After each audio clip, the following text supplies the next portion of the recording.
মৰমৰ ছাত্ৰ ছাত্ৰীসকল, এতিয়া আমি আলোচনা কৰিম অনুশীলনী 7.2। কুৱেশ্যন নম্বৰ 1ত আমাক দুটা ত্ৰিভুজ দিয়া আছে, ABC ত্ৰিভুজ আৰু PQR ত্ৰিভুজ। এই ABC ত্ৰিভুজটোৰ বাহু তিনিটাৰ মান ক্ৰমে 4 চেণ্টিমিটাৰ, ABৰ মান, তাৰপিছতে BCৰ মান 5 চেণ্টিমিটাৰ আৰু AC বাহুৰ মান 6 চেণ্টিমিটাৰ।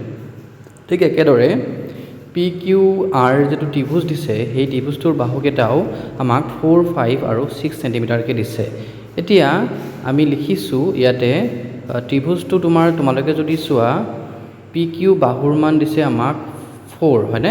তো ওপৰত আমি P দিলোঁ আৰু ইয়াতে দিলোঁ Q, ঠিক আছে। তাৰপিছতে QR বাহুৰ মান দিছে 5, গতিকে 5, ঠিক আছে। তাৰপিছতে PRডাল 6 ধুনীয়াকৈ মিলি আছে। গতিকে ইয়াৰ পৰা আমাক সুধিছে তলৰ কোনটো সত্য, যে কোন দুটা ত্ৰিভুজ সত্য হ'বগৈ। চোৱা তোমালোকে 4ৰ ওপৰত ষ্টাৰ্ট কৰি 6তহে গৈছেগৈ, হয়নে? গতিকে ABC হৈছে, গতিকে ইফালেও তোমালোকে ক'ত ষ্টাৰ্ট কৰিলে 4ৰ ওপৰত, তাৰমানে PQR, হয়নে? তে বি অপশ্যনটো কাৰেক্ট হ'ব। ত্ৰিভুজ ABC সৰ্বাংগ সম ত্ৰিভুজ PQR, ঠিক আছে। বি অপশ্যনটো কাৰেক্ট, বুজি পাইছা? এতিয়া আমি কৰোঁ, ইয়াৰ পিছতে আমি কৰিম কুৱেশ্যন নম্বৰ 2। তোমালোকে যদি চোৱা ত্ৰিভুজ ABCৰ এ কোণৰ মান দিছে 90 ডিগ্ৰী। তাৰপিছতে য'ত নেকি আমাক AB বাহুৰ লগত AC বাহু সমান বুলি কৈছে, হয়নে? ইয়াতে তোমালোকে যদি চোৱা 2 নম্বৰ কুৱেশ্যনটোত আমাক ABC ত্ৰিভুজ এটা দিছে, হয়নে? য'ত আমাৰ এ কোণৰ মান 90 ডিগ্ৰী বুলি কৈছে, হয়নে? ঠিক আছে। তাৰপিছতে AB বাহু আৰু AC বাহু আমাৰ সমান বুলি কৈছে, আৰু আমি নিশ্চয় জানো সমান বাহুৰ বিপৰীত কোণ সমান, তাৰমানে বি কোণৰ লগত চি কোণ সমান হ'ব, আৰু এ কোণটো অলৰেডি আমাৰ 90 ডিগ্ৰী বুলি আমাক কৈ দিছে, হয়নে? গতিকে তোমালোকে নিশ্চয় জানিবা ইয়াতে আমাৰ কি হ'বগৈ, বি কোণ আৰু চি কোণৰ মান দুটাৰ যোগফল কিমান হ'ব, 90 হ'বগৈ। গতিকে সিহঁতৰ আধা কিমান হ'বগৈ, 45কৈ হ'বগৈ এটাৰ মান, হয়নে? যিহেতু অলৰেডি ত্ৰিভুজৰ তিনি কোণৰ সমষ্টি 180 আমি জানো ভালকৈ। তাৰপিছতে আমি 90 ডিগ্ৰী কোণ দি আছে, সেইটো আমি মাইনাছ কৰি দিম, তো 90 থাকিলে। এতিয়া যিহেতু বি কোণ চি কোণ সমান, তাক আমি 2 দি হৰণ কৰিব লাগিব, গতিকে 45 ডিগ্ৰী হ'বগৈ, হয়নে? তো বি কোণ সমান চি কোণ সমান 45, গতিকে উত্তৰটো হ'বগৈ আমাৰ অপশ্যন নম্বৰ চি, ঠিক আছে। তাৰপিছতে আমি আহোঁ কুৱেশ্যন নম্বৰ 3। সমবাহু ত্ৰিভুজৰ প্ৰতিটো কোণৰ যোগ নিশ্চয় জানা 60 ডিগ্ৰী হ'ব, হয়নে এইটো? তাৰপিছতে আহোঁ কুৱেশ্যন নম্বৰ 4। ইয়াতে তোমালোকে যদি চোৱা AB বাহুৰ লগত আমাৰ CD বাহু সমান, হয়নে? তাৰপিছতে AD বাহুডালৰ লগত আমাৰ CB বাহুডাল সমান হ'ল, দুডাল বাহু সমান হৈ আছে। তো আমাক আৰু কি কৈছে যে এংগল DAB দেখিছানে? DAB, হয়নে? এই কোণ কাৰ লগত সমান? BCD, হয়নে? এই কোণৰ লগত সমান। তেনেহ'লে তলৰ কোণটো সত্য হ'ব। তো ইয়াত তোমালোকে যদি চোৱা এই 4টা অপশ্যনৰ 3টা ডাইৰেক্ট কেঞ্চেল হ'বগৈ, কাৰণ ABC আছে, সেই অপশ্যন নম্বৰ চিটোৱে আমাৰ শুদ্ধ হ'বগৈ। ত্ৰিভুজ BAD সৰ্বাংগ সম ত্ৰিভুজ DCB, ঠিক আছে, হ'ব। তাৰপিছতে আহোঁ আমি কুৱেশ্যন নম্বৰ 5। ত্ৰিভুজ ABC আৰু ত্ৰিভুজ PQR, এই দুটা ত্ৰিভুজৰ AB বাহু দিছে, BC বাহু দিছে, AC বাহু দিছে। ঠিক একেদৰে PQ, QR আৰু PRৰ মান দিছে। তলৰ কোনটো সত্য, মানে তলত সৰ্বাংগ সম ত্ৰিভুজবিলাক দিয়া আছে, কোনটো সত্য হ'ব আমাক সুধিছে, হ'ব। এতিয়া আমি ত্ৰিভুজটো প্ৰথমতে ABC ত্ৰিভুজটো আঁকি লৈছোঁ। ইয়াতে ABC ত্ৰিভুজ আমাৰ AB বাহু 3.5, তাৰপিছতে BC বাহু 7.1 আৰু AC বাহু 5 চেণ্টিমিটাৰ, ঠিক আছে।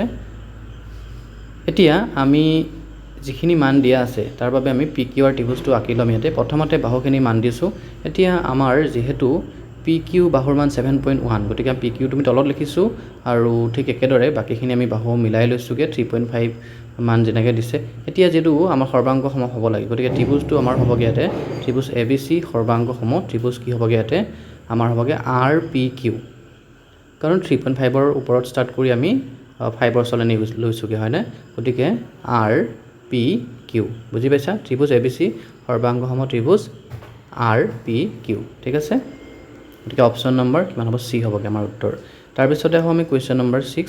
ত্ৰিভুজ ABC আৰু ত্ৰিভুজ DEFৰ AB BC আৰু মান দিছে, লগতে বি কোণৰ মান দিছে। ঠিক একেদৰে DEFৰো আমাৰ DE, EF আৰু ই কোণৰ মান দিছে। এতিয়া কি চৰ্তত মানে সৰ্বাংগ সম হ'ব সুধিছে। তো গতিকে আমি ত্ৰিভুজ দুটা আঁকি লওঁ প্ৰথমতে। আমাৰ যিটো ABC ত্ৰিভুজ দিছে, তো ABC ত্ৰিভুজটো আমি আঁকিছোঁ ইয়াতে। তো এইটো হ'ল ABC। তাৰপিছতে আমাৰ AB বাহুৰ মান দিছিলে 7, তাৰপিছতে আমাৰ নেক্সট BC বাহু দিছে আমাৰ 5, আৰু সিহঁতৰ মাজৰ যিটো কোণ বি কোণ সেইটো দিছে আমাৰ 50 ডিগ্ৰী, হয়নে? দুটা বাহু আৰু তাৰ মাজৰ কোণ 50 ডিগ্ৰী দিলে। তাৰপিছতে আকৌ নেক্সট যিটো ত্ৰিভুজ দিয়া আছে DEF ত্ৰিভুজটো, হয়নে? ইয়াতে আমাৰ ডি ই বাহুৰ মান দিছে আমাক কিমান ডি ই বাহু 5 চেণ্টিমিটাৰ হয়নে ডি ই বাহুডালৰ মান দিছে 5 চেণ্টিমিটাৰ তাৰপিছতে আকৌ ই এফ হয়নে ই এফৰ কিমান দিছে 7 চেণ্টিমিটাৰ হয়নে ঠিক আছে আমাৰ চোৱা বাহু দুটা ধুনীয়াকৈ মিলিছে আৰু তাৰ মাজৰ যিটো কোণ ই কোণ 50 ডিগ্ৰী বুলি কৈছে তোমালোকে যদি চোৱা ইয়াতে আমাৰ অনুৰূপ অংশবিলাক ধুনীয়াকৈ মিলিছে দুডাল বাহু আৰু তাৰ মাজৰ কোণটো মিলিছে হয়নে গতিকে এইটো আমাৰ কি হ'বগে বাহু কোণ বাহু চৰ্ত হ'ব এইটো হয়নে বাহু কোণ বাহু তাৰ মানে side angle side S A S চৰ্ত বাহু কোণ বাহু বুজি পাইছা বাহু কোণ বাহু প্ৰথমটো হ'বগে শুদ্ধ উত্তৰ হ'ব তাৰপিছতে আমি ইয়াৰ পিছতে পঢ়িম কোৱেশ্চন নম্বৰ নেক্সট আহিব আমাৰ 7ত কি কৈছে আমাৰ যে ত্ৰিভুজ এবিচি আৰু ত্ৰিভুজ পিকিউআৰৰ বি কোণ পি কোণৰ মান 90 ডিগ্ৰী এ বি বাহু আৰ পিৰ লগত সমান তেনেহ'লে ত্ৰিভুজ দুটা তলৰ কোণটোৰ বাবে আমাৰ সৰ্বাংগ সম হ'ব এতিয়া আমি প্ৰথমতে ত্ৰিভুজটো আঁকিছোঁ ইয়াতে বি কোণ আৰু পি কোণ আঁকি লৈছোঁ কাৰণ সমকোণ বুলি কৈছে তাৰপিছতে বাকী বাহুকেইটা আমাৰ এ বি আৰু ইফালে কি হৈছে আৰ পি সমান গতিকে আমি এ বিৰ আমি এটো আমি ইফালে এটা আমি ঠিক আছে আৰটো লিখি ল'লোঁ আৰু ইফালে আমি এটো লিখিলোঁ ওপৰত লিখিছোঁ আৰু লম্ব হৈ আছে ইহঁতে হয়নে তো আমাক যদি ইকুৱেল বুলি কৈছে আমি লম্ব হিচাপে ৰাখিছোঁ দুডাল এ বি আৰু কি আৰ পি ডাল ঠিক আছে তেনেহ'লে তোমালোকে যদি চোৱা আমাৰ যদি এইটো সমকোণ ত্ৰিভুজ যিটো বাহু যিটো চৰ্ত সেইটো চৰ্ত হিচাপে আমি যদি চাওঁ ইয়াতে আমাৰ যিটো সমকোণৰ বিপৰীত বাহু এ বি চি ত্ৰিভুজত কি আছে এ চি আৰু ঠিক একেদৰে আমাৰ আৰ পি কিউ ত্ৰিভুজত কি আছে আৰ কিউ গতিকে সেই দুডাল বাহুৱে আমাৰ সমান হ'ব তাৰমানে কি হ'ব আমাৰ উত্তৰটো আমি যদি চাবলৈ যাওঁ যিডাল অতিভুজ হয়নে এ চি আৰু সিফালৰটো কি হয় আৰ কিউ তাৰমানে সেই এ চি ইকুৱেল আৰ কিউ হ'ব হয়নে অতিভুজ দুডাল হ'ব কাৰণ এইটো সমকোণ অতিভুজ বাহু যিটো চৰ্ত সেই চৰ্তত আমাৰ উত্তৰটো হ'বগৈ বুজি পাইছা তো এ চি ইকুৱেল আৰ কিউ হ'বগৈ ঠিক আছে এতিয়া আমি কৰিম আমাৰ নেক্সট কুৱেশ্যন নম্বৰ 8 তো তোমালোকে যদি চোৱা এই কুৱেশ্যনটোত আমাক দুটা ত্ৰিভুজ এ বি চি আৰু ডি ই এফ এই দুটা সৰ্বাংগ সম বুলি কৈছে আৰু লগতে এ কোণৰ মান দিছে 50 ডিগ্ৰী তাৰপিছতে আকৌ ই কোণৰ 85 আমাক চি কোণটো ওলাব দিছে আমি ড্ৰ কৰিছোঁ ইয়াতে ত্ৰিভুজ এ বি চি আৰু নেক্সট ত্ৰিভুজটো হ'ল আমাৰ ডি ই এফ